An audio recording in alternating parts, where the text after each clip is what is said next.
58,20,000 এখন সামথিং আছে, সেটা নিয়ে কি বলবেন? এটার মধ্যে আমি এক্সামিন করে দেখছি জেনুইন ভোটার কেউ বাদ দিয়েছে কিনা। এখানে মৃত ভোটারের সংখ্যাই বেশি রয়েছে, অনেক লোক এলাকায় ছেড়ে চলে গেছে, তাদের কোনো ইনফরমেশন পাওয়া যায়নি। আমি ইলেকশন কমিশনের গাইডলাইন অনুযায়ী যারা বিএলও রয়েছে তারা আবার তাদের বাড়ি যাবেন, তারা গিয়ে দেখবেন যে তাদের কোনো ভুলভ্রান্তি হয়েছে কিনা। এবং এটা নিয়ে আমরা কোনো উদ্বিগ্ন নই, আমরা আমাদের মতো কাজকর্ম করেছি। তবে যতই চেষ্টা করুক না কেন আমাদের ইলেকশন কমিশন তারা কিছুতেই তৃণমূল কংগ্রেসকে পশ্চিমবঙ্গ থেকে সরাতে পারবে না। থেকে শুরু করে সেগুলো নিয়ে আপনি কি বলবেন?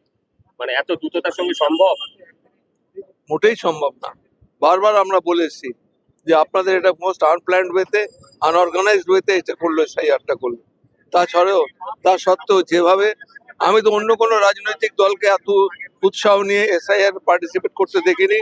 একমাত্র তৃণমূল কংগ্রেসই সারা পশ্চিমবঙ্গের প্রত্যেকটা গ্রামে গঞ্জে যেখানে যেখানে যত ভোটার রয়েছে যাদের বাড়ি বাড়ি গিয়ে তারা এমন বিএলওদের সহযোগিতা করেছে, তারাও দেখেছে যেন জেনুইন ভোটারের নাম না বাদ যায়।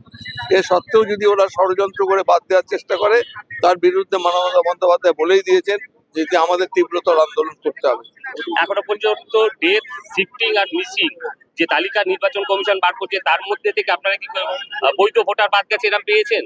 না, আমরা এখন এক্সামিন করে দেখিনি, আজকে মাত্র সবাই বেরোলো তো আমরা বসেছি। তবে আমাদের মধ্যে খুব বেশি যে সেরকম বাদ গেছে বলে মনে হয় না। হয়তো কিছু কিছু ত্রুটি বিচ্যুতি করে থাকতে পারে, সেগুলো আমরা এক্সামিন করে দেখবো, হিয়ারিং হবে, আমরা সেখানে গিয়ে বলবো।